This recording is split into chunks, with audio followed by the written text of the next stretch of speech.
Hello guys, mapagpalang tanghali po sa ating lahat. Kain po tayo. Ayan, no?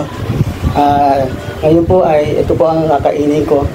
Ito po ang isda na meron pong hinalo ko lang po sa nilagang kangkong at saka alokbati po. Tapos sibuyas, bawang, konting paminta, at konting asin. Wala pong bechin, magic sarap, o kung ano-anong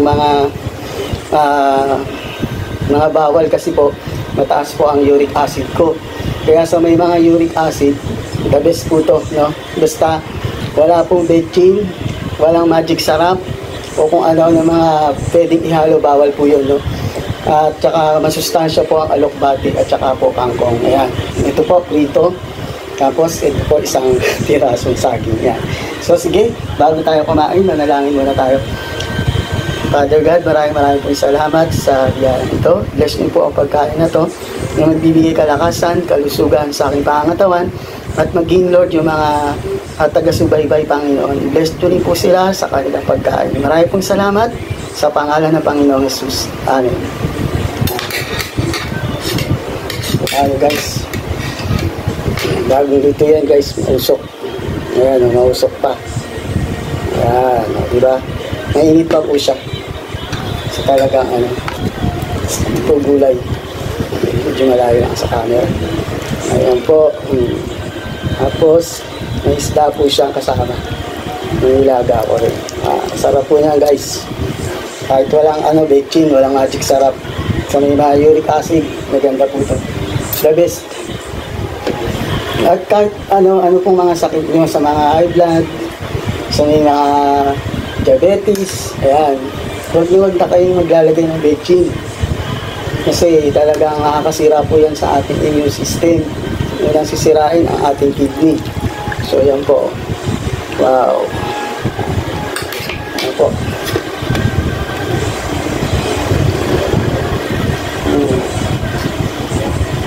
Yan. Kain po tayo. Thank you Lord.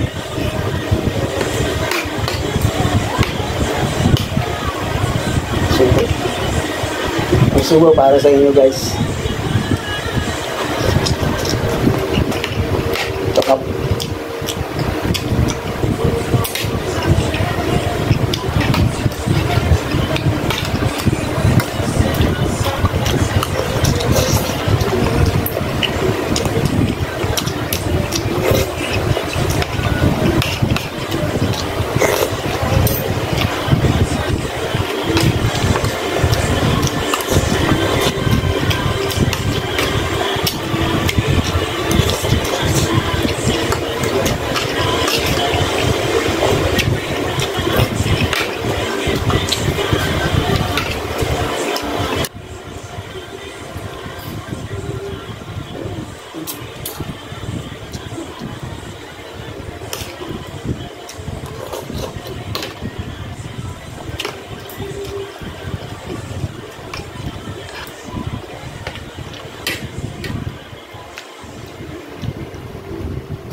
Gulay. Ayan.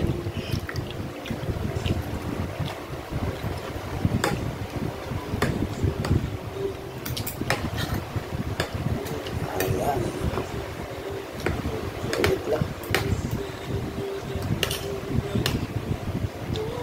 Guys, para po sa inyo.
Sarap.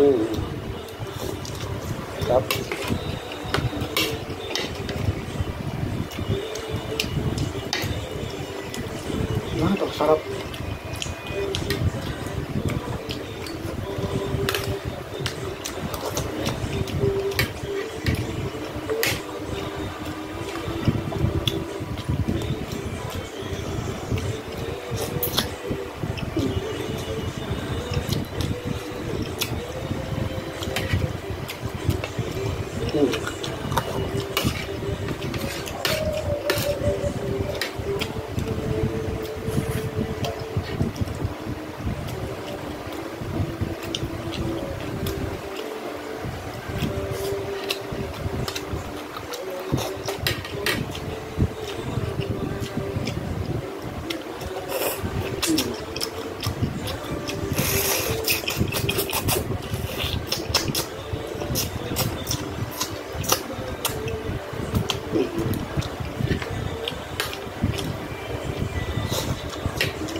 Guys, plito po.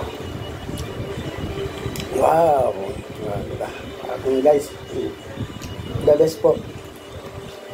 Ihalo sa plus gulay, napakasarap.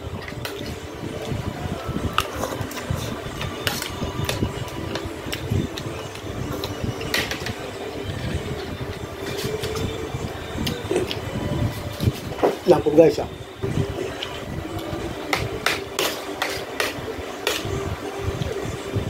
Ayan guys, so sibuyas po yan. Litaw na litaw at lasang lasa po. Kasi walang betchin.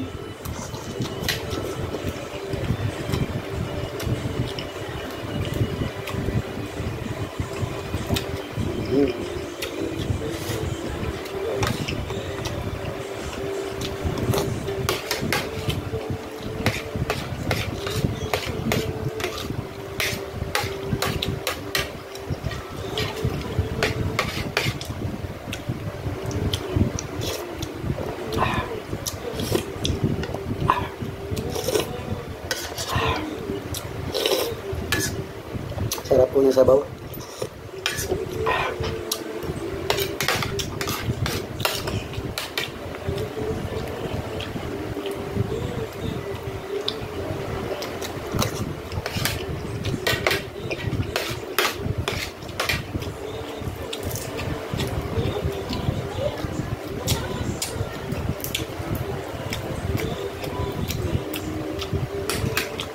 Sariwa po yung isda guys kasi malapit lang po yung palengke.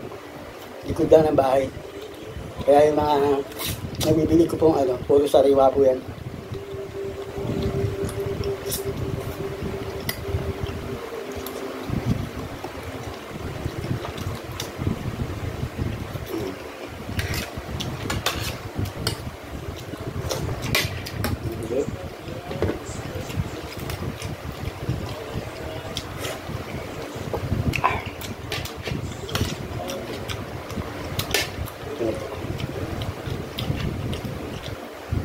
Guys, para po sa inyo.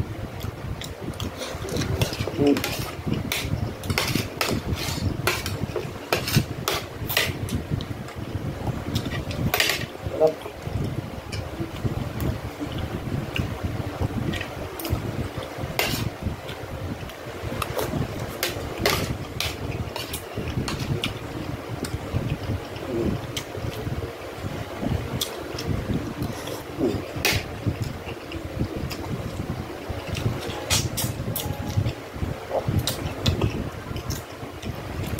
Yum.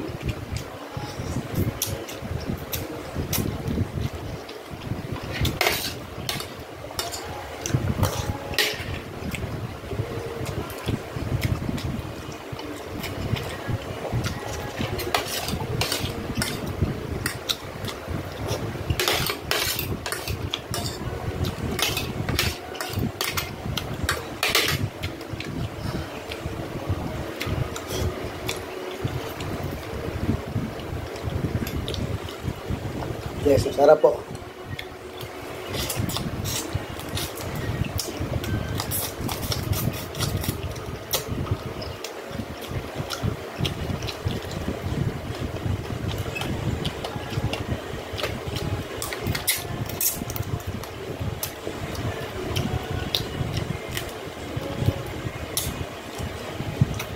Popular mo, ulo.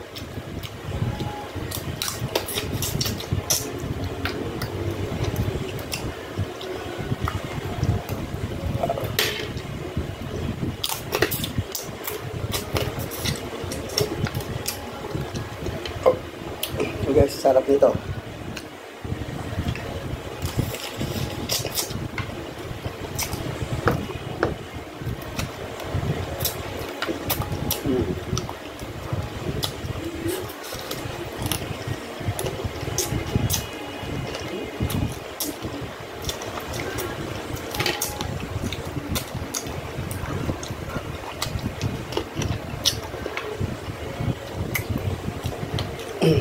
Mga guys, hindi po tayong sabaw.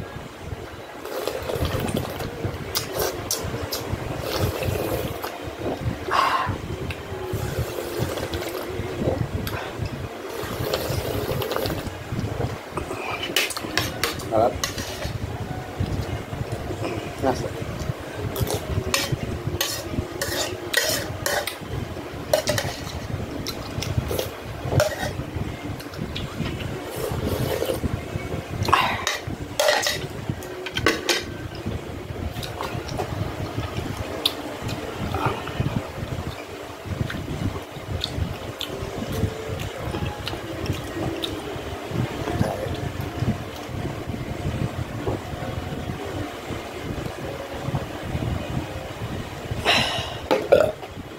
Ay, salamat. Thank you, Lord. O, diba? So, yun lamang po guys, no? Pwede pong kumain ng walang halong bechin, walang halong magic sarap, o kung ano-ano pang mga preservatives na nilalagay sa pagkain na nakakasira po sa ating pangangatawan. At lagi niyo pong tandaan, mahal po tayo ng Diyos, manampalataya po tayo lagi sa Panginoong Hesus, sapagkat siya lamang ang kaligtasan. Lagi po tayong manalangin sa Kanya. At so, yun lamang po. Salamat. God bless po. Bye-bye.